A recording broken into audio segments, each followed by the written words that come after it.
Evening, everybody. How you doing? Will Polston, make it happen, and we are in for May. It is May, isn't it? May's Will's webinar, and I'm absolutely delighted to be joined by someone that over the last few months I've become quite friendly with. We've met each other most months over the last couple of months, which is Caspar Craven.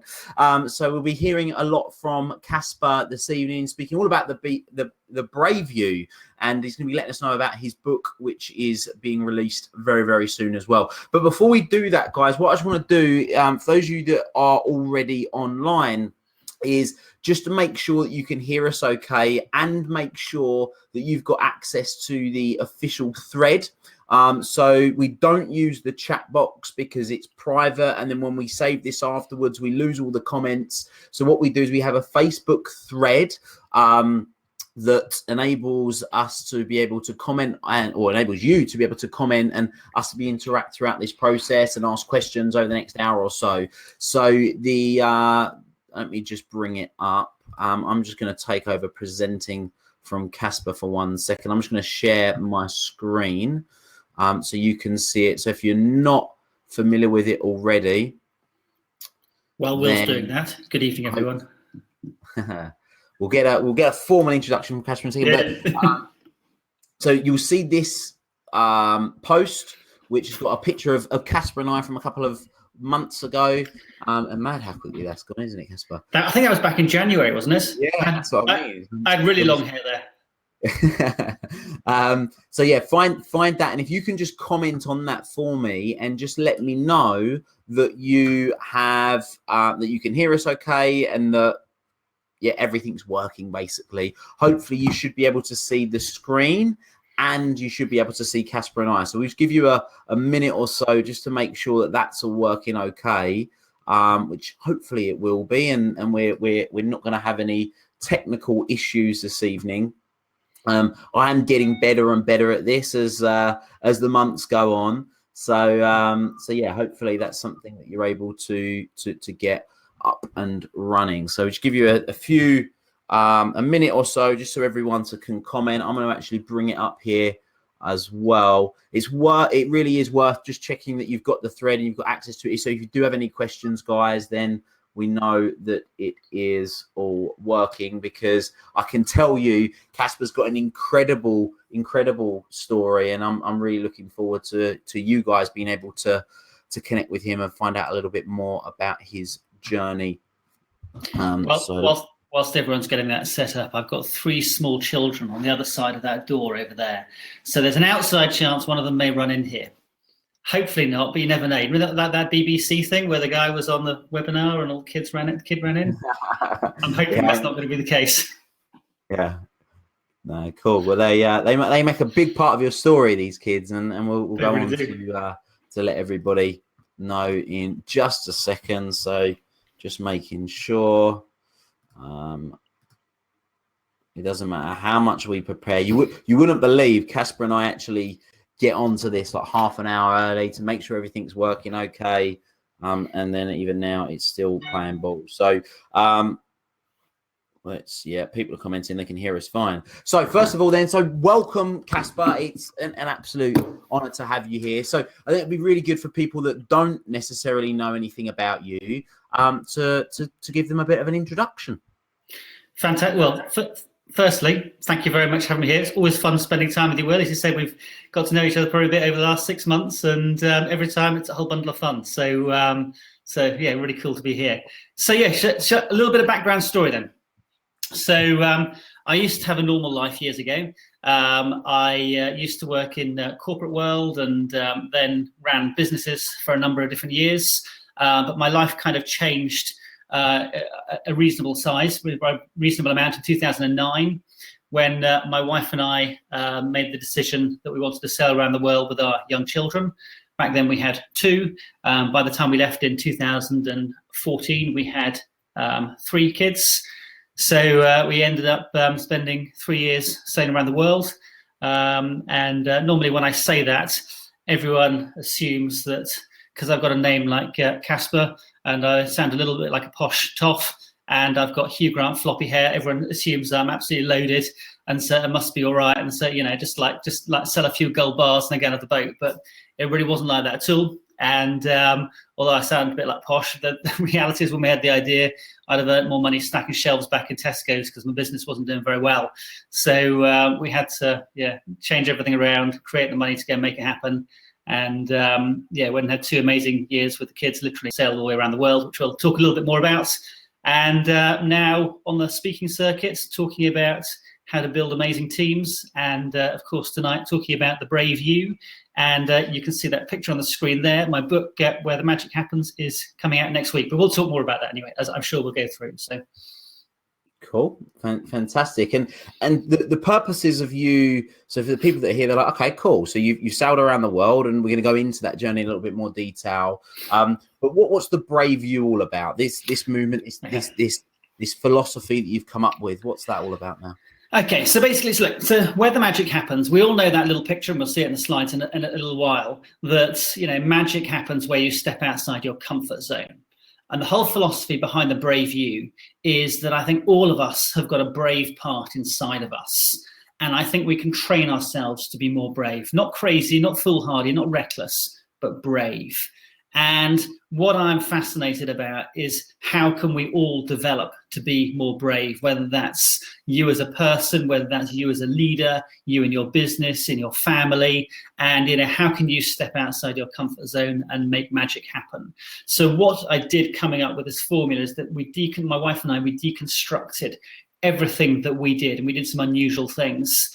And, I absolutely love sharing what I've learned with people. So, by the time we finish this webinar, I'd love everyone to go away with some ideas that they can actually put into action about how they can be more brave and, go and make amazing things happen in your life, stepping outside your comfort zone. So that's basically the essence of the Brave You, what we're going to be covering.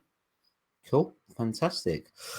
So I know that you've got sort of a few slides prepared, and obviously we're going to keep this conversational, but I think for the purpose of everyone and having seen you speak, I think they'll get a lot of value out from it. So I know that I'm sort of in control. So let me know if there's anything specifically that you need me to do as we go on, and people can learn a little bit more about the journey. Fantastic. So we're going to double hand this. So you've got control. You've got the controls there. So So let's dive into the first slide. And by the way, so like as we're going through, then rather than this being like a monologue, if anyone's got questions, throw them in the chat box, and we can deal with those as we go along. Will? Yeah, I'm literally I've got it here, and I'm about to have it on another screen as well. So when you get talking, I'll pull it up again, so I've got access to it constantly. Yeah, fantastic. And if you've got questions, Will, then jump in and stop me talking, because otherwise I'll just keep going on and on. I certainly will. Will. Okay, so the Brave You. So that's what this is all about. And that triangle in the middle, we're going to come on to that. And that's basically the formula at the heart of this. So whilst you're taking a picture there, if we could roll forward to the next slide. So brave, what does it mean? What do you, when someone says the word brave, what is it that you think of? If we get to the next, we're going to count through a few slides now. We're going to go through them. Yes, please. Yeah. So a lot of people often think of Mel Gibson, Braveheart, when you mention the word brave. Another one that comes up quite a lot is this young lady, Malala. A lot of people associate brave with her. Next one, the Disney movie, Brave, of course. I think this one actually came from one of the members of your of the mastermind group we did, that they associated brave with the First World War and troops going over the top. Clearly got to be incredibly brave to go and do that. The next one. Yep, firefighters going to the scene of, that was actually at 9/11. Again, sort of immense bravery needed to go and do that. The next one. There you go, Mandela, clearly very brave, stood up for his beliefs. A lot of people conjure him up when they think of brave. And the next one, I think, is words. The next one, someone being bullied, and having the bravery and the courage to stand up to someone who's a bully, or having the courage to stand up for someone else who is being bullied. That's what often comes to mind. Steve Jobs, his ideas, how he was going to change the world, another one. Again, common thought, people who've had to battle cancer, the word bravery often gets associated with that, cancer or other serious illnesses. I love this one that someone, by the way, all these things here, I put this on a Facebook thread, and I asked people what they thought of when they thought of brave. And these are all the answers that people shared with me. So this is one that resonated with me about, facing your fears, no matter how big or small, with your own courage and inner strength. And again, that one definitely resonates with me. For me personally, that's definitely a big one as well. And then those who follow their dreams with courage, self-belief, persistence, and resilience. So what is brave to you? I'm sure that every person on the webinar here, on the call, will have their own definition of brave. And it's not my job to tell you what brave is for you. All I'm doing is just sharing my version of it.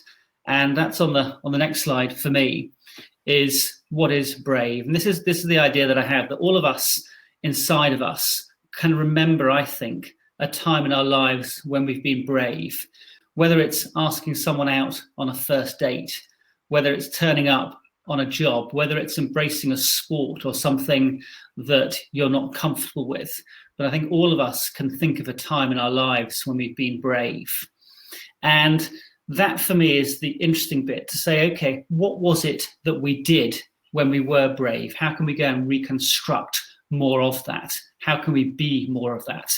So that's very much the heart of the brave you, and training ourselves to be more brave. So if we just go on to the next one, Will.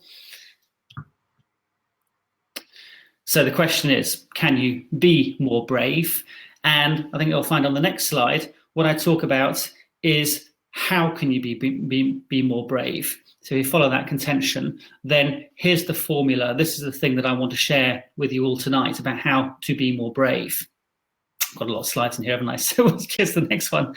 So I can talk a little bit about me and my backstory. So that's obviously me there when I had slightly shorter hair, and me and my family with my 3 kids. And this photo was taken a couple of weeks just before we set off to sail around the world. And a lot of people said that we were very brave going and doing that, which is where the concept came from.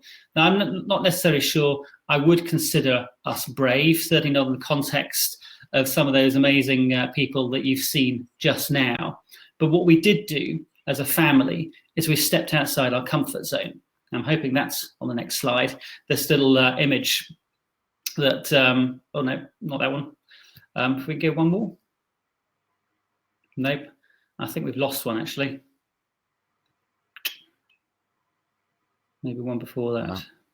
No, lost it. Okay, let's stick with the one on the boat. So the whole thing about the Braves, we all know that picture where you have the little circle here, where's your comfort zone, and then there's this bigger circle up to its right-hand side, which is where the magic happens. And that bit, stepping outside your comfort zone, that's what I call the brave gap, where you step over that, and that's where brave fitness comes in. So you can do that. So that was what we had to do on our journey. Now, the picture you can see on the screen in front of you, that's the boat that we actually sailed around the world in. We only bought that 10 weeks actually before we left. We had a huge amount of work to do to go and get ready in that short space of time. What you'll see on the next slide is this is the actual journey we took around the world. So you can see there we left the UK, sailed down the European coast, the Canary Islands, all the way across the Atlantic, through the Panama Canal, all the way across the Pacific Ocean to Australia, and then across the Indian Ocean, back across the Atlantic Ocean, and then up to the Caribbean. So that was what... Some would argue then that isn't just sailing around the world, that's like around the world and some, isn't it?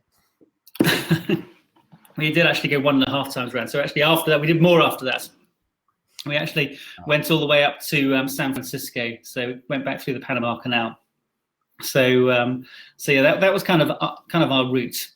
So if we could just roll forward the next slide. So when we told everyone this idea, we came up with the idea in 2009, and everyone told us all the reasons why we shouldn't go and do it. And there were lots of reasons. First one, as mentioned, we didn't have the money. My small business was turning over about 400 grand, losing money. So the idea of buying a boat and going doing this was ridiculous. Nicola, my wife, she couldn't sail back then. She'd been seasick. She'd been on a boat twice at that point. She'd been seasick both times. Everyone said my business would go bust and, all these different things why it shouldn't work. But what we did have is we had time. So we had 5 years. We gave ourselves until the 1st of August 2014 to go and make everything happen. So that was the date that we put in the diary. So I think if we go on to the next slide. There we go. That was the picture I was at before. So this was what we did basically. There's your comfort zone. That's where the magic happens. And that's the brave gap there. And I'm hoping what's on the next slide is, and the one after that, and the one after that, is what brave isn't. So, quite often people look at what we did and they say, you went around the world with a 2-year-old, a 7-year-old and a 9-year-old. And I think, half the people we meet think we are the best parents in the world. And half the people think, we're utterly crazy. So those of you who are watching this who've got kids will be thinking, how on earth can you go and take a 2-year-old around the world? So here's the thing. We looked very carefully at all the different risks and all the different things we had to consider. And we had 5 years to get ready and prepare. And we did a huge amount of preparation and training in that time, because what we weren't about was being crazy or cavalier or like taking undue risks. Of course, there were risks. I'm not saying there weren't, but brave is not about being crazy and nuts. So I think it's worth making that point in the story of things. Okay, if we could roll forward. So, as I mentioned right at the start, what my wife and I have done, we've deconstructed all the different components that we looked at, and we said, what were the things that we actually did which enabled us to step outside our comfort zone? And that's what we're going to go through, the brave formula. So if we could roll forward one more. So yeah, this is about brave fitness. So what is really interesting, just to chime in there, is that one of the things that I talk about with a lot of my clients, I'm obsessed with successful people, and I always sort of put it in the speech marks, is because success is subjective. Success is different to everybody. But one of the things that I've learned from all of the people that I've studied, whether it's people I've had the pleasure of meeting in person, whether it's the people of stories that I've heard, whether it's the people that I've read about, is that everybody had some form of vision. So for you, it was like, right, we've got this vision, and you actually put the time frame on it of a 5-year plan. And at that point, at 5 years, because this is the thing that a lot of people get caught up with, is the tyranny of how. They get caught up with the tyranny of how. It's like, I want to do this, but I just have no idea how to do it, so I just completely disregard it. But that wasn't the case for you. It was a case of, right, well, this is what I'd love to do. This is the time frame that we're going to do it within. And then from that, like you say, you didn't take crazy risks. There was a lot of planning involved to enable you to come up with ways of being able to make it work. Is that right? Yeah, 100%. Well, look, the second step we're going to go into is all about that, rehearsing the future and seeing things. But what's really interesting, just to sort of talk about so when my wife and we had the idea to go and do this, things weren't great in our lives because, I was working 16, 18 hours a day in the business losing money, barely saw each other. So our relationship was pretty uncomfortable, barely saw the kids. And we're saying, it's like, is this all there is to life? Because this isn't like that great. It's pretty shit, actually. And so what we did is we created a story and a narrative of how we wanted our future to be different. And I always visualize it a little bit like this. I said, look, let's get my hand in the right place on the screen. Here's all the different things that I want to do in life. Here's all the different things that Nicola wants to do in life. There we go. And what we did is we just found what were the things that we had in common. And there was just like the equivalent of my thumbs there. There was only a couple of things that we shared in common. And we literally dropped everything else. And the things that we had in common were that we wanted to go and see elephants in Africa. We wanted to go to Carnival in Brazil. We wanted to go diving on the Great Barrier Reef. So those were the things there that we shared in common. And what we did is we created a story around that, a narrative of how we wanted our lives to be different. And we spent about 6 months talking about that. And what that did is that created energy, that created excitement.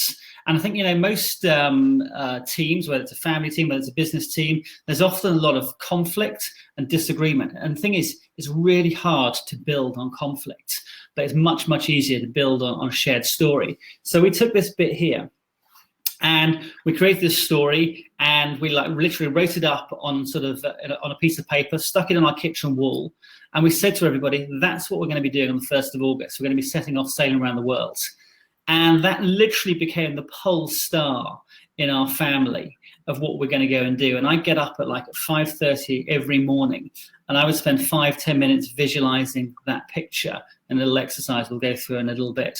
And it was just seeing the future so clearly and so different from what it was then. But it was the shared story that meant we were both on the same page and actually brought us together. So that was kind of the heart of it. Wow. So. Wow. All right, should we get to the next bit? Yeah, by all means. So okay, what can the Egyptians teach us, right? What were the Egyptians really, really good at building? Pyramids, right? Okay, so the next bit. So, because pyramids are one of the strongest structures known to man. So the brave bit, which you notice in the middle letter there, is all about how do you be more brave. So we're going to start at the bottom. So if you roll forward one more slide, please, Will. Building the foundations. And one more. There we go. So the core for me of building anything amazing and building anything that's brave is all about building your base. Before you start imagining the future and the things you want to go and do, for me, it's all about what are the influences that you have around you. And that saying, you get the life of the 5 people that you spend most time with. It's absolutely true. I love being around entrepreneurs because they're people who always say, yes, how do we make things happen? Whereas out there in the real world, most people will sort of tell you no and sort of start a sentence with the problem is and tell you all the reasons why you can't go and do things. So I think the single most important thing that any of us can do when we're looking at how do we change our world is to look at the influences that are acting upon us. And that's both the people that we spend time with, it's what we watch, it's what we read, it's what we spend time doing. And one of the worst things in the world is you flip on your Facebook feed and all this stuff just comes in, and we're allowing that to influence us. And I used to go and sort of be in bed at night and I'd be looking at my Facebook feed before I go to sleep, and I suddenly realized all this stuff that's coming out of the internet, hang on, I've got no control over this at all, and it's influencing me. I'm about to go to sleep and all that stuff's going to be in my head. So I've just read all this stuff about Trump, and it's really, I'm going to be thinking about that as I sleep. And it's managing those influences and taking them out of there. So that's the fundamental thing. So putting the people and influences in your world who are going to take you in the direction that you want to. Well, it says I've just become the presenter. You still there, Will?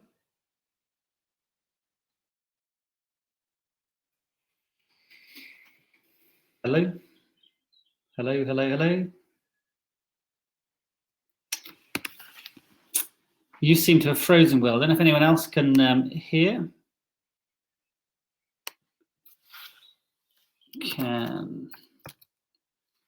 Can't move the screen.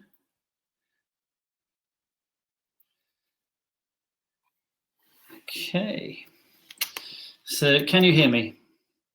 Jim said yes. Is that Jim that you can hear me speaking now? Because it's just me, because I think we've lost Will. He's got the slides on his computer. Okay, thank you, Jim. Well, hopefully will be able to tune back in a moment. So whilst we're waiting for Will, I can see the chat inside. There we go. Will's computer just crashed. Okay. All right. Well, look, while we're here, has anyone got any questions on what we've covered so far? Because I'll wait for Will to come back and put the slides back up there. But yeah, has anyone got any questions about what we've covered so far? None.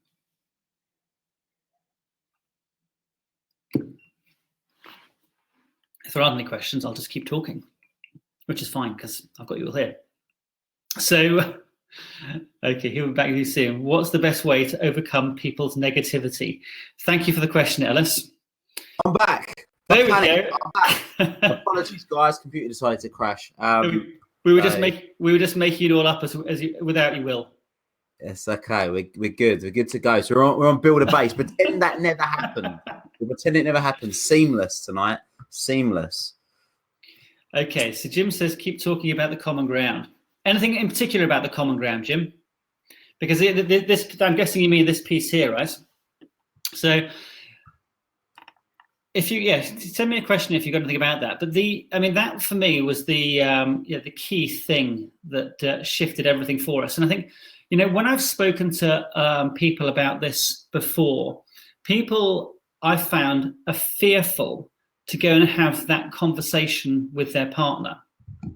And I think there's probably a couple of reasons for that. One reason is there's a fear that what if we don't have anything in common? And I've heard that come up. And I think the other fear that I've heard about the common ground is, this isn't sort of something that we normally do. And, my experience of having done this in workshops with a lot of people is that, couples who get together, then usually there was some reason why they got together in the past, and there was some magic that happened in the past. And quite often what happens with life is like stuff comes in, whether it's work, whether it's business, whether it's kids, and those things that you enjoyed doing at the start of a relationship just get forced out. Tony Robbins has a lovely saying that if you do what you did at the start of a relationship, there won't be the end of a relationship. I have a slightly different take on that, because for me, that's looking backwards, and I'm all about looking forwards and saying, what are the things that excite you? What's the stuff that you want to go and do in the future?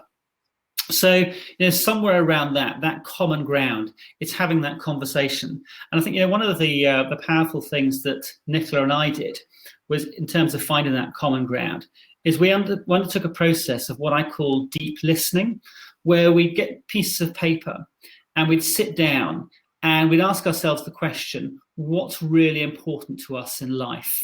And then you sit there, and we both sit there and scribble down all the different things that are important to us in life. So Nicola would come up with things, she wanted to go traveling, she wanted to learn language, she wanted to go and learn archaeology, I wanted to go and learn surfing, I want to go and learn a martial art, and all these different things. And what's really interesting is that once we've written down those lists, we then turn around and ask each other. And so I'd say to Nicola, tell me everything that's important to you in life. And I would write everything down, literally everything down that she'd said. And then if I didn't understand anything, I'd say, well, tell me more about that. And then I keep saying, what else and what else? And just that process on its own is incredibly powerful, because, there's nothing more that touches us deeper than being deeply listened to. And we don't generally ask that question about what's really important to us in life. So just doing that, even if you don't get to that stage of comparing what you share in common, but just uncovering those things. And we did a workshop here last summer. And we had a couple who'd been married for, 20 years or so. And they went through that process. And after half an hour, they were discovering things about each other that they never knew. And they were both amazed. It's like they were coming up with different plans and different ideas. But a lot of it is actually just creating that space to go there and, uncover those things that are important to both of you. And then the fun bit is, you find things that you've got in common, and you say, well, what could we do if we couldn't fail? How do we go and, create this stuff? What do we want to go and do in the future? So that's kind of the first thing there about creating the common ground. And I just want to pick up Ellis's question there about the best way to overcome people's negativity. Negative people generally are going to be negative, and it's really hard to change other people, and it can be done, but it can take a lot of your time and energy. So my very simple thing is people. I have, we'll come on to this on an energy chart later on. But people who I find drain my energy, I just dial down the amount of time that I spend with them. People who lift me up and have loads of energy, I spend more time with them. So it's just about managing those influences, and there'll be certain people in your life that you can't do anything about, and they are there. They're permanent fixtures for one reason or another. So it's a question of what else do you have in your life to manage the energy around them. So I'm conscious of time, and I've got 5 stages to go through. But I think, Will, if that's cool, we'll go on to the next stage now, rehearsing the future. There we go. I kind of answered those ones there. Okay, rehearsing the future. So when we created that picture that I talked about, that one-pager, which we put on the wall, which is the handwritten one, that thing that I would do, where I go downstairs at 5:30 every morning and visualize it, is something that I credit to the next man on the next slide, which hopefully will flick the scene for me. Every time you go to flick for a slide, I know. Photo now. He's talking. Yeah. No, we'll change the slide. I'll put my phone down. It's when I see you pulling the camera out. That's what it is. So this gentleman here, his name is Dr. Maxwell Maltz. And he wrote an absolutely brilliant book, which I know we talked about before, Will, Psycho-Cybernetics. And in there, he talks about this exercise, the theatre of your mind. And it's one of the most powerful things that I know.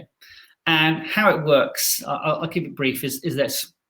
When I would come down at 5:30 in the morning, I would sit downstairs in the kitchen and I would close my eyes. I'd take about 5-10 minutes to do this. And I would imagine that I was sitting in the front row of a cinema.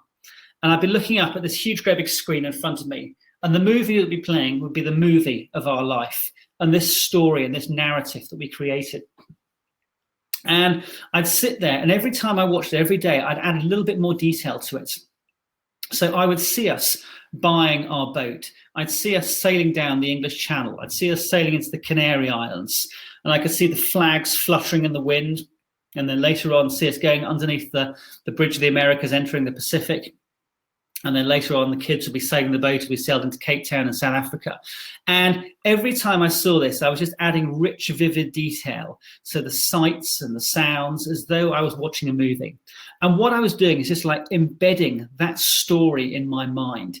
That whole famous thing, you get whatever you focus on, that you're just embedding this. And that for me was a critical part of this. Would it have happened without this? I genuinely don't think so, because it just makes it real and it makes it vivid. We also had this huge, great big map of the world on the wall, and we mapped out our routes. All these, there's loads of, in the book, there's loads of photos and pictures. But what's really interesting is that thing, when we mapped out our route, we had dates when we'd be at different places around the world. And one of the dates we said we were going to go through the Panama Canal on Valentine's Day 2015. We actually went through on the 9th of February 2015. And literally that was 5 years earlier we came up with that plan. And we were only 5 days out from the actual thing. And I found it quite remarkable to look back. And it was that clarity that came up with it. It's scientifically proven, isn't it? That the body, when you play through the mind's eye, it's like I think they've done the test multiple times with like basketball players, and they get basketball players to actually throw the ball, and then they get basketball players to visualize throwing the ball, and muscles fire, and so literally you visualize yourself doing it, not actually doing it, and your muscles fire, and your brain waves will fire. And then people have been proven to improve their ability in what it is that they're doing without even doing the actual thing. So it shows how powerful the mind is. And I 100% agree with the whole visualization side of things. It's interesting. I found a piece of paper which I wrote a quote on several years ago. And the quote was roughly along the lines of, the purpose of the conscious mind is not to try and solve all the problems you have. The purpose of the conscious mind is to direct the subconscious mind, because that's where all the heavy lifting and the work gets done. Now, I'm not the smartest person around. I've got friends who are way, way smarter than I am. But here's the thing, because they've got really highly developed brains, they try and solve everything in their head. And it's like, you know, that for me doesn't work. The key thing is like, okay, I've got to use all I know is I've got to use my conscious mind to direct my subconscious, and that will figure out all the answers that I need. Because the really, really smart people will try and answer all those how-to questions and get stuck in the tyranny of how that you mentioned earlier, Will. Whereas I think, you know, following these techniques and, you know, getting your subconscious to do the heavy lifting, and, you know, solutions, I don't know, magically seem to come to us in our journey just by focusing on that. So, yeah, for sure. All right, shall we roll forward now that you haven't got your camera there? The theatre in your mind. Okay, we talked about that. So this is my wife, Natalie. You met her earlier, didn't you, on the picture before? But that piece of paper there with the little orange bit at the bottom, that was literally our vision statement that was on the map of stuck on the kitchen wall. That was our kitchen table with the map of the world. And actually, the brochure there as well. We even decided back in 2009 what boat we wanted. So we went to the boat show in London. And it's like, and we said, you know, what's the best boat on the market? And everyone said it's one of these. It's an Oyster. So it's like, right, we're going to get one of those. and just to reiterate to people that have joined late, because a few people have joined late. So although it sounds grand, like, oh great, this guy is like really inspiring, like wow, he's just sailed around the world. But what people need to understand is that at the point where you'd made this decision, things were really challenging. Like you say, you had a business that was, you were turning over 400 grand, you're employing staff, but then you were losing money, which the pressure actually becomes even worse when other people are involved, right? And it's not like you lose money for yourself, but you've got all these responsibility. There's customers, there's suppliers, there's staff, there's all these people. So it's not like, oh yeah, we've just decided and we've gone and done this. For the people that have joined late, this is something that was like a real out there dream to do at this stage. And it wasn't like we had a big trust fund and a whole big pile of money stacked away anywhere. It was like literally I'd have earned more money stacking shelves in Tesco's. And the other part, which we mentioned before, is that, you know, my wife and I there, she's smiling and happy there, but because I was working 16, 18 hours in the business, there were a lot of arguments, there was a lot of tension, and, you know, things were not happy and healthy. Barely saw the kids. Felt pretty guilty because I wasn't seeing the kids because I was working every hour in the business. And yeah, the just again the backfill, the shift for us in our story came when we said, you know what, the most important thing in life is not the business, it's not money, it's family. And that was exactly what we did with that vision statement that you can see on the screen there. We decided to put family goals first because we said that's the most important thing in life. And then we said, okay, what businesses do we need to have in order to be able to make our vision come true?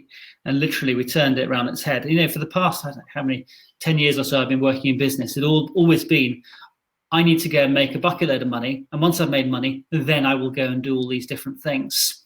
And the shift came when we said, okay, let's work out exactly what we want to do, and then we'll go and find the money for it.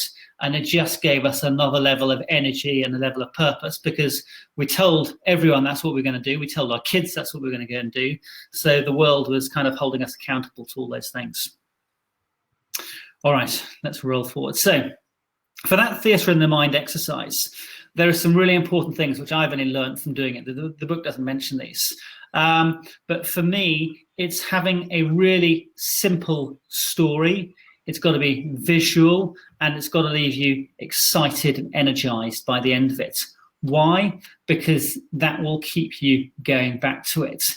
It's what I call living in the future, and just sort of, you know, coming up with that picture. And yeah, each time you craft it in your mind, it'll get richer and richer. Okay.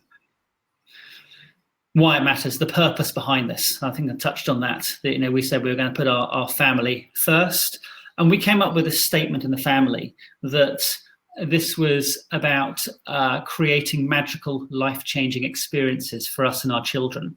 Because over that 5-year period of getting the money together, I made more mistakes than I care to remember.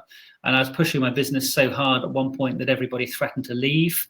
And so I had to, you know, go and figure that out. I tried new ventures, lost a bucket load of money that didn't work. But every time we got knocked to the floor, we got up again because we had that really strong reason of why it mattered. We had to go and create those magical, life-changing experiences. So that was the underpinning for us. Okay, everyone know who this is? You know who that is, Will, right? Walt Disney. Walt Disney, there you go. Same thing, right? He had his visualization. I remember there's a story that he died before the whole Disney thing was created, and someone went up to his brother at the launch ceremony and said, isn't it sad that your brother's not here to see his creation? And he's like, what do you mean? He saw this every day in his mind, way, way, way before it was ever created. And for me, that's the thing, right? You create it all in your mind first, and then the reality comes after that. Okay. Let's roll to the next bit. Okay, the next one. So you can see the letters spelling out here of brave. So the next part is all about action. How do you get into action to go and be more brave and go and make all those different things happen? So we've got 5 different points on action here. So how do you do effective action? There we go, 5 principles behind effective action. Right, the first one. Everyone always thinks when you're going to go and do things and make a huge plan come together that you need to have massive shifts all the time. And the phrase, I'm sure many of you have heard of this before, that big hinges swing small doors. Totally true. I always tell the story that when we left Panama sailing to Australia, if we'd made a 2-degree shift in our course, rather than ending up in Bondi Beach, we would have ended up in Antarctica. So if you were there in your bikini ready to go on Bondi Beach and suddenly you're in Antarctica with the polar bears, well, not polar bears down there, but anyway, icebergs down there, then it would have been a very, very different thing. And in the early days of trying to change my business, I was doing these huge wild swings all over the place. And what I came to realize is that quite often it's small shifts that you need to do, and quite often when it comes to people and building really good teams, and quite often it's just looking at small things, caring about people, thinking about other people. Those are some of the really important shifts that you need. So that's the first principle there. Big hinges swing small doors. The second one is all about the power of focus. Now I think that it's so easy to get distracted with so many different things that are going on, and I always suffer from this, and sort of I sit here with my list of all these different things that I'm doing. I end up trying to do 4 different things at once, but I know that is a totally ineffective way to do it. There's a brilliant book called The One Thing. And I recommend anyone to go and get that book and read it. But distilling the principle down, it has in there what they call the focusing question, where they say of all the different things that you have in front of you that you could do, what's the one thing that you can do such that by doing it makes everything else either easier or unnecessary? And what you quickly discover is of all your massive list of to-do list things, there will always be something that stands out as the most important thing. And so for me, it's like, well, that's the thing that you've then got to do first. And then you've got to go and do the next most important thing after that. And the reality is that will mean that some things get dropped, but it's that power of burning focus. And the image there, it's sort of, if you sit out in the sunlight, in the sun, you can get a nice suntan. But if you get a magnifying glass, then literally, and you focus the power of the sun, you can literally start fires with that. So, if you're going to take effective action, it's making sure you're doing only the most effective things and the right things. Okay, number 3, go prepared. You probably won't be able to see this on this screen here, but what this was one of our spreadsheets. So when we're getting ready to go sailing, the amount of detail that we had to go into was just insane. So, on that sheet there were things like, we had to do diesel maintenance training. We had to learn about the rigging on boats. We had to do weather training. We had to learn about what food we needed. We needed to have potty training on board. So all those different areas we had to cover. And that is a very simple principle of effective action. And with my wife and I, we always joke that if things were left to me, nothing would ever get finished, and if it was left to my wife, nothing would ever get started. And that's a really important thing there about working together as a team. And that's how we'd start to break down all these different areas. But it's to have effective action, you do need to have a good amount of preparation. Okay, next one, please, Will. I'm just going to put a light on, by the way. So anyways, it's getting a bit dark here in front of me. So I'm going to walk around the room. There we go. How's that? Is that okay? Yeah, all good. Okay, right, consistency.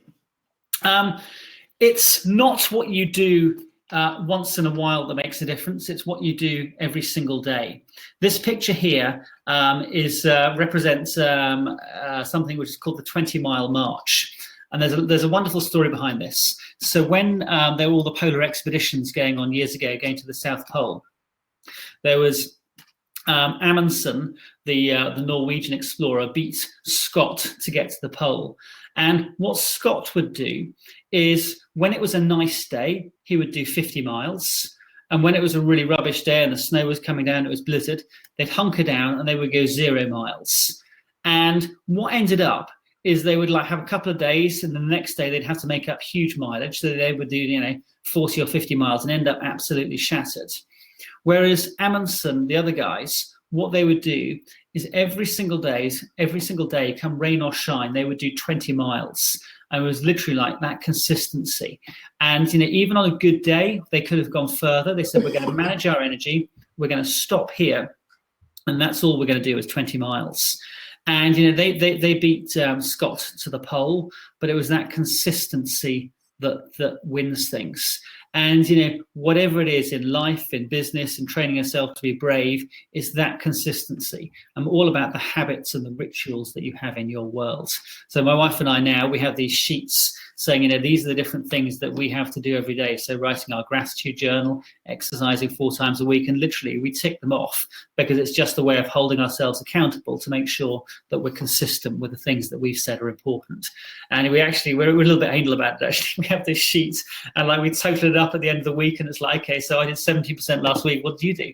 And so we get a little bit competitive about it as well. So I don't think we're very normal, but anyway, it's kind of fun. So on that note, I mean, I don't think there's anything wrong with not being normal. I personally I pride myself on the fact I'm not normal, but I don't like to use that word. I like to use the word extraordinary. If I'm extraordinary, and I like to believe I'm extraordinary, and what I'm going to achieve is going to be extraordinary, I've got to be extraordinary. I've got to do more than the normal people. And I know we laugh and we joke, but the difference being is it's those things that most people would laugh at that are the difference between. I get the consistency. They did 20 miles every day, and then there was the people that went high and low. But there are certain things that not only are we doing that a little bit different, let's call it, to what the majority of people might do if we want to live an extraordinary life. But quite often a lot of those things are the same. So I'm interested to know, and I know many of the other people will be on the call, what are the things that you do consistently, yourself and your wife, that are part of your normal life as far as you're concerned, that other people, the normal average Joe maybe doesn't do? Because obviously some of these people, they are elitists, they're in the elite network, so a lot of people maybe doing these things, but for someone that's sailed 2.5 times around the world and done multiple amazing things that I'm in awe of, and I know many other people will be, what are some of these extraordinary habits that you have that you keep up consistently? Okay, so I agree with everything you said, by the way. And when we were doing this stuff, we wanted an extraordinary result, so we knew we were going to have to do extraordinary behaviors to get there. So what are some of the things we do? Every night before I go to bed, before I go to sleep, I write my gratitude journal. And I know that a lot of other people do that, but literally I sort of, it's 5 things that I'm grateful for. Actually, it's my book goes everywhere with me. It's literally right here. And I use a fountain pen. And, literally sort of sit down. It usually ends up being 10, 12, 15 things that I'm grateful for. And I think that's super powerful to do it last thing at night, because it's then priming my subconscious. What do I do in the morning? I hydrate, so water and lemon. And actually, by the way, Will, 2 weeks ago I ordered some of that wheatgrass that you were talking about, and so I used to do wheatgrass, but now I'm back on my wheatgrass. So stimulated by you, so that's a good one. So you've got the hydration and the gratitude journal going on in there as well, right? Yeah, very much so. Every morning. The theatre of the mind is a really good one. So that's an everyday thing, and we've got our new vision that we're working on now. So that's a really key thing. Exercise 4 times a week, and we both do this exercise which I picked up from Tony Robbins, which I'm sure you've heard of, called priming, where you do the breathing and you focus on 3 things you're grateful for, 3 things you want to heal in the world, and 3 outcomes you want to have for the day. So those things. And also with the kids, one of the next things we're going to talk about is doing values prizes. So talking about, what are we all doing well, and what can we celebrate about people's strengths. So and learning as well. So every day we both have to do an hour's worth of learning. So whether that's reading a book or watching some things, that one's harder because trying to carve out time when you've got distractions going on all over the place like this is really, really hard. But that's an important one to keep the ideas fresh. Do you do anything different to that, Will? Do you have anything in addition to that? What do I do? So my personal ones are I read a personal declaration first thing in the morning. So I've got a 2-stage personal declaration that I read of things that I write as in the present tense. But sometimes I haven't achieved some of those things. Some of the things are things I want to do, like I'm content, I'm playful, I'm fun, things like that. I read Ogmedano's scrolls every morning. Well, I don't read the scrolls, I read a scroll. Wheatgrass, vitamin C, an iron tablet, exercise most mornings, at least every day in some capacity, or certainly most days in some capacity. Gratitude, again, I handwrite it. I set up my day. I do something called a must-do list, which I talk about in Willpower. And so have a must-do list to again focus me for the day. And I meditate. Nice. I meditate for 10 minutes most mornings as well.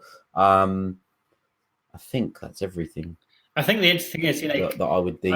You're from the stuff that I've been following with what with the Elite Network. You're doing amazing things there, and you can tell that you have a whole series of habits and things that you do just because the way you show up. And if you look at people who don't have habits, you can see the difference in the way they show up as well, right? I think there's something very visible about it. So. Yeah, I think that's such a true point, and you can see people's habits. You can see people's habits by the way they look. Yeah.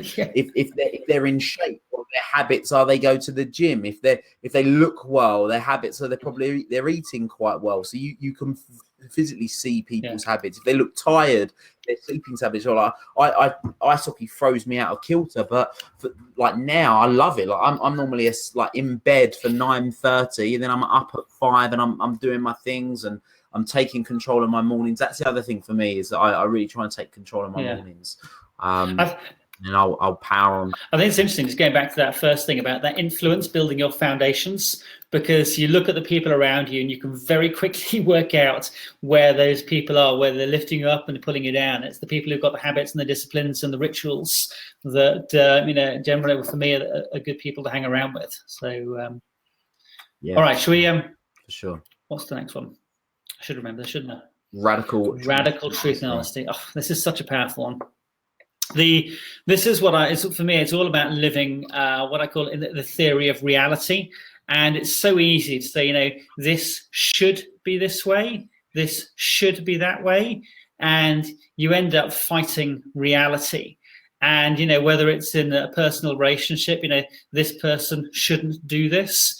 Or, in a business environment, this person keeps doing this thing here. And, Tony Robbins has this thing, we should all over ourselves. And the reality sometimes is how are things? See things not better than they are, not worse than they are. But once you do that, then, it just becomes a lot easier. There's a brilliant book out recently by Ray Dalio called Principles. And he talks about this radical truth and radical honesty. And basically, when you are empowered, or you empower the people around you to speak the truth to you, unfettered by emotion, then you really very quickly get to the heart of the matter. And Ray, he runs the largest hedge fund in the world, and he says, when people join his firm, on an intellectual level, they get the concept of radical truth and radical honesty. But he says it takes them on average 18 months to 2 years before they really understand what that means, because it's not a natural thing that we all do. But I think it's such an important principle in this effective action taking to say, what's the real truth here? What's the message this is telling me? Because once you understand the message, then you can adapt and do things differently. But if you're not hearing the real truth, then it's really hard to calibrate and know where to move forward from. So, all right. So I think that is what we had for the 5 principles behind effective action. The next one is all about values. Now, values became a really, really big thing in our world.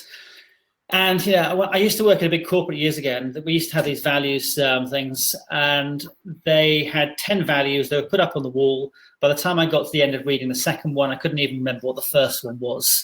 And I just thought it was a whole bunch of bullshit, to be honest. And I remember I would just glaze over every time this came up.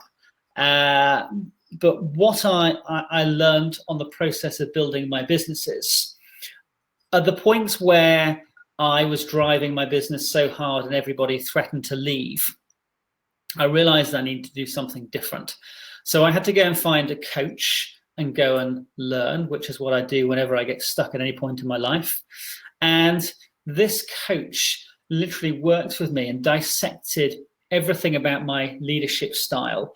And what I found out, I was just trying to do everything by force of nature and just drive everything through with my personality. And it was very ego driven. And I realized that actually it was all about building the team and shaping the behaviors of the team. And for me, values sit right at the heart of that, because values shape how you behave, and how you behave shapes your actions, and your actions define your outcomes. So they are the fundamental building block of how you do anything together as a team. So if we roll forward to the next slide, what we did in our business is that we created this picture here of our values, and we spent about 3 months talking about our values. We came up with 6 different values, but we didn't just stop there. We then went on and said, what is it that we do when we display this value at its very best? And we came up with specific, concrete examples.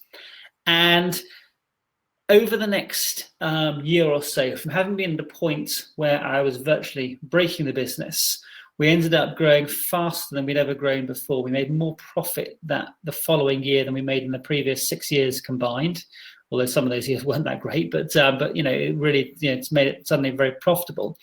Why? Because we were focusing on individual people, shaping their behaviors, finding people's strengths, and encouraging them, rather than me saying to everyone, this is the answer. And I had to take my ego out of it. And we adopted this mantra in the business: it doesn't matter who is right, it only matters what is right. And it was this values-based approach that was literally right at the heart of that, shaping behaviors. So as you'll see on the next slide, what we then did, as we're starting to think about how do we prepare a family to go and sail around the world, is that we did exactly the same thing with our family at home. And for anyone here who's got families, and families, but anyone who's got kids, then this was a great thing, I think, for anyone to do with kids, is to talk about what are your family values. And again, we did this over a couple of months, and we created these values and literally shaped that the values were important to us. And we said, what is it again that we do when we display these values at our very best? And we didn't just stop there. Every morning over breakfast, we would hold values prizes, and we'd tell the kids what they were doing well and what were the behaviors that we really liked. Did the same thing in the business. So I would hold values prizes every week, and I would give out chocolate bars as rewards for people who were doing really good things, and I would get other people to start spotting the behaviors. And why that's powerful is that people generally don't tell people what they're doing well. And having this whole values prize thing, it just gave a structure and a framework for being able to say nice things about people. And I remember on the boat, my brother came and joined us when we were halfway across the Indian Ocean, and he'd read all my blogs beforehand about the values prizes. And he was a bit skeptical, a bit cynical before he came and joined us. But actually, after about 10 days being on the boat, he would be the first person at the breakfast table, because who doesn't like hearing nice things about themselves? We all do, right? So it's just a way of doing that. Okay. Should we roll forward one? I think I know what's coming up next. There we go. So I want to underline why these values things aren't just for good times. They're for when things go wrong. And one of our more dramatic moments was when we were literally out there in the middle of the Pacific. That's the Pacific Ocean on the screen. And both in life, business, whatever else, things are going to go wrong at some point in time. And where things went wrong for us was we were about 500 miles from land, deep in the South Pacific, and we had complete power failure. What's power failure on a boat? Well, power failure on land is you call the electrician, you get them to come and fix it. Power failure out in the middle of the ocean. It's a little bit like that film Apollo 13, where you've got the 3 astronauts up in space, and they lose all power. The only difference was that they had 3 highly qualified astronauts, and they had like the radio link with ground control in Cape Canaveral. And out there it was me, my wife, and 3 young kids. So we had to figure things out on our own. And if I think back, if I had been working back in the large corporate that I worked with years ago, someone would have started pointing the finger and saying, it's your fault. Why didn't you do this? And you start blaming people. And that I don't think really helps anyone, doesn't get things anywhere, just gets people hot under the collar and cross and angry. What we did in that situation is that we very simply lived our values. And our values have become second nature to us. I always describe it, it's like building sort of, can't which way it goes, but it's like building muscle. And we talked about these things every day. So when we're in that tough situation, we live the values. So we decided to find the humor in the situation. One of the values was the word laugh. So because we had no power, which meant no navigation systems, know where we were, no autopilot to steer the boat, no lights, no cooker, no winches, no water pumps, literally nothing. We said to the kids, it's like, we've got no working toilets anymore. So we introduced into the new toilet the buckets. And within minutes, the kids were lining up on deck to go and poo in the buckets and chuck it over the sides. And they just thought it was the funniest thing ever. It's like, poo in a bucket, great. And they're chucking it over the side. And, by finding the humor in the situation, it just broke all the tension. It's like, okay. And for the next 4 days, my wife and I, we had to hand steer the boat. So we would steer for 30 minutes each at a time. Of course, when everything goes wrong, you have the worst conditions. So we had 30 knot winds, huge seas breaking over the boat. And everyone says, that must have been like terrifying, and it must have been really worried. But actually, we just very simply lived our values. We worked together as a team, and we didn't just survive, we thrived. And it became one of our most defining moments together as a team of how we dealt with that. And I think it was fundamentally down to having those values and having shaped our behavior. They weren't just nice, fluffy things. They were defining everything of how we were going to work together. So for me, in terms of creating the brave you, it's whether that's you on your own, you and your family, you and your team, you and your business. What are the values that you want to live? How do you want to behave? How do you want to show up? How do you want to act? Okay, I think we're done on values. How was that, Will? Good with that? Very good. Yeah, all good. Fantastic. Okay, there you go. We've done the whole. Oh yeah, be a hero. There we go. So one of the things I was said that I'm really proud to have taught my kids through our whole experience was the emotional resilience. What do you do when shit happens? And I've taught them this this formula, which is I've paraphrased here into Be a Hero, and it's the ERO bit. So there's the formula E plus R equals O, where E is the event, something that happens to you. So whether you have power failure in the middle of the ocean, whether you lose a key client, whether you lose a job, whether a relationship breaks up, whatever it is. R is your reaction. What do you do as a result of that? And your reaction is 100% under your control, nobody else's. And O is the outcome. And everybody often assumes, the event is the outcome, but it really isn't. It's your reaction that makes all the difference. And, we're all going to deal with challenging stuff in our lives at some points. Only thing that makes a difference is how you show up, how you react. So again, that links to the values piece. So, all right, the next bit. Energy. We touched on this a little bit. If we roll forward to the next slide. So if you're going to go and achieve anything amazing, then you need to have the maximum amount of energy available to you. So I always try and get conscious about the energy flows that I've got going on inside me, because a lot of this stuff happens without you realizing. And I think if you visualize it like a bucket, we moved around the slide again. You've got things which give you energy.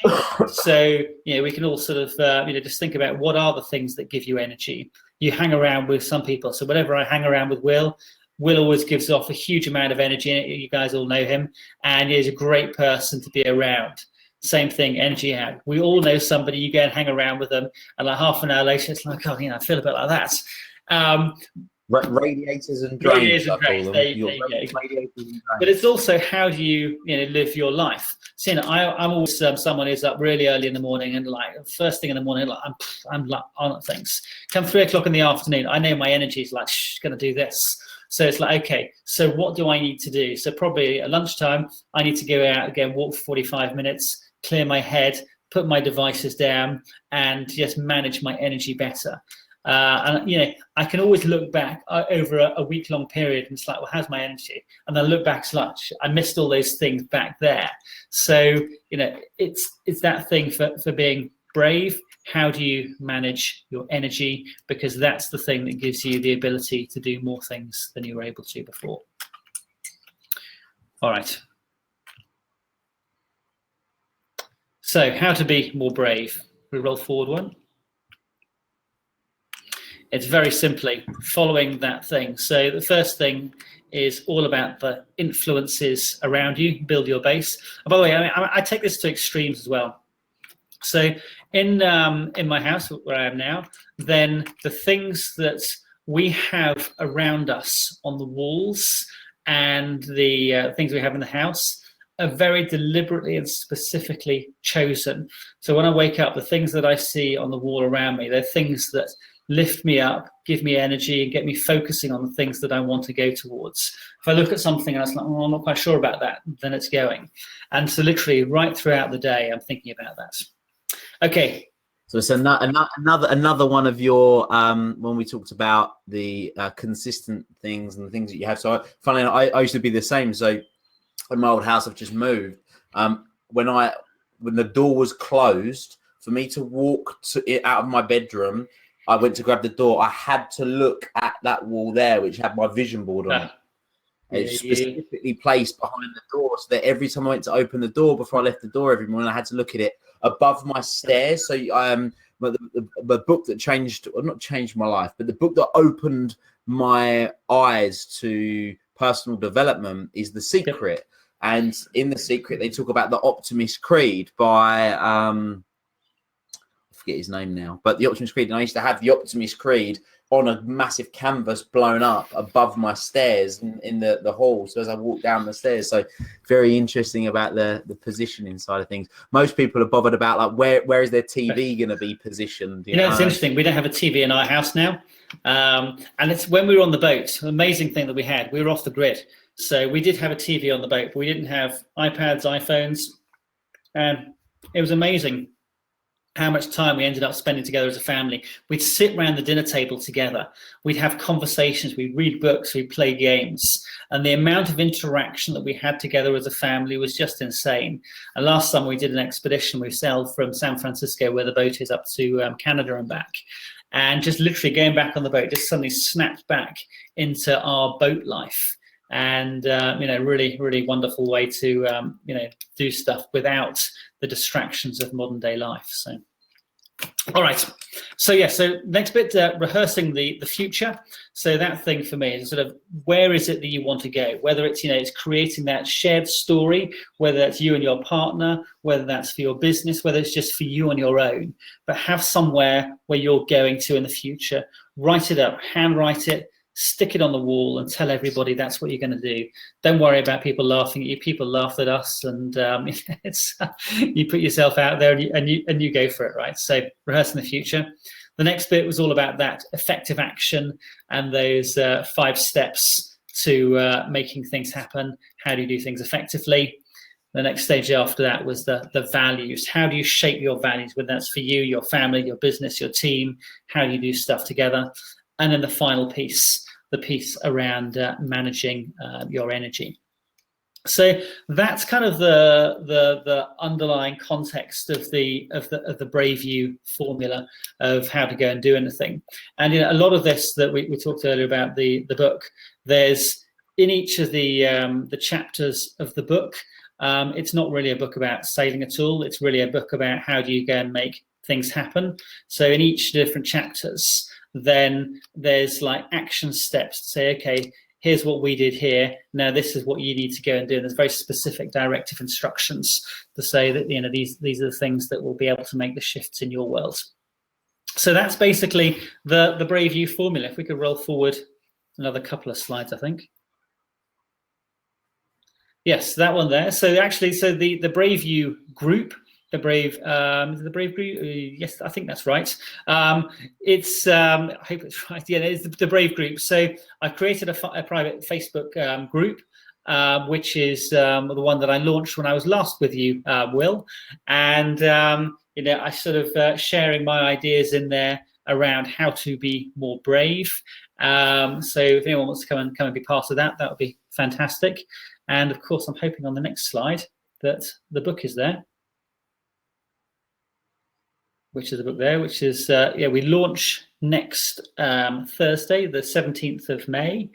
And, if this has been interesting for you, then, everything that we did is basically contained in there, not just the good stuff, but the pretty rubbish stuff as well, and all the challenges we had to go through. And I think, what will be most helpful is the blueprint for all that we did, some of which I've just shared with you.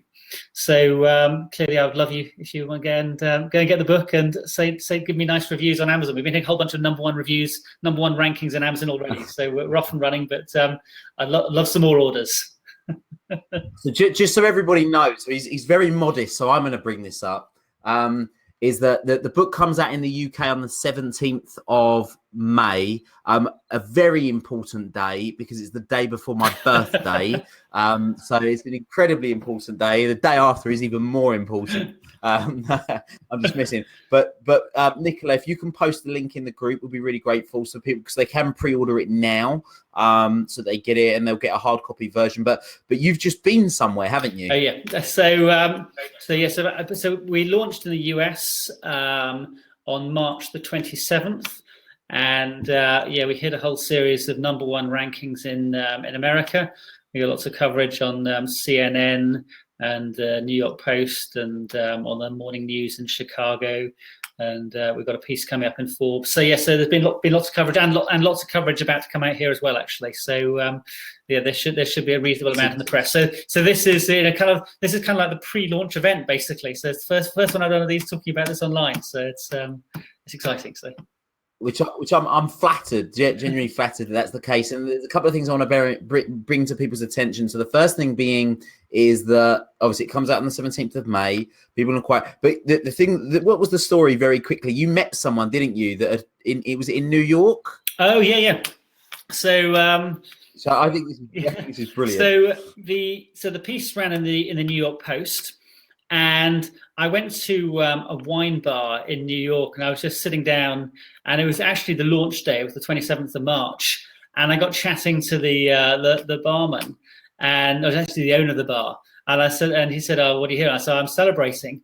And he said, "What are you celebrating?" So I said, "I've just launched my book," and I had a copy with me. And he suddenly got really excited. He said, "I've just been reading all about you." So I read the article. I went home and I told my wife we were going to go and do all these different things in our lives. And then started creating all these pictures and stuff. And it was just like, wow. It was quite humbling when you had that. Like some guy you just like sitting down in the bar and he'd been reading all about the story. So however many million of people in New York, and then there's someone that's been reading it, which it's testament to what's been going, because it is an incredible story and really grateful. So very quickly, I'm just going to answer Jim's question. Jim, what did I say about energy? I said about radiators and drains. So radiators are people that warm you up and make you feel good, and drains are people that suck the life out of you. So that's that side of things. Nicholas posted in the group. Is it going to be on Audible? I believe it is on Audible. It is, yeah. So actually, I did the voiceover myself. So I went and sat in the Audible studios where Stephen Fry sat the previous week, and did the voiceover of it. So that comes out on the 17th of May as well. So you get to hear my voice. And if people did want to come and meet you in person and hear your incredible story, and you telling it, I mean, is there anywhere that you're happening to be speaking over the next month or so? I believe the 6th of June comes up straight away in my mind. So in speaking at the Elite Network in Guildford, right? Is that 6th of June? You will be. There we go. So it is, yeah. So I have a fairly crazy schedule actually. I sort of so I'm off to speaking in Boston, in Malta, in Rome, in San Francisco. So it's kind of crazy. I mean, there's lots of stuff going on with it, but very much looking forward to come being Guildford, come and hang out, because you're one of those people who puts out tons of energy, and it's an amazing network you've got. So looking forward to it. Fantastic. Thank you very much. Well, look, it's been an absolute pleasure. I know we've overrun people, so I'm really grateful for those of you that people buying it already, which is fantastic. Yay. So yeah, brilliant. So yeah, guys, thank you very much. Caspar, a huge thank you on behalf of everybody that's listening that isn't able to comment right now. A huge thank you. I'm really looking forward to seeing you again in a couple of weeks. And yeah, thank you for sharing your story, and I'll look forward to getting my copy of the book. Fantastic. As well. All right. Well, look, yeah, thank you very much for everyone listening, and look forward to meeting some of you in Guildford on the 6th of June. Fantastic. Thanks, guys. Thanks for joining us. Until next time, make it happen.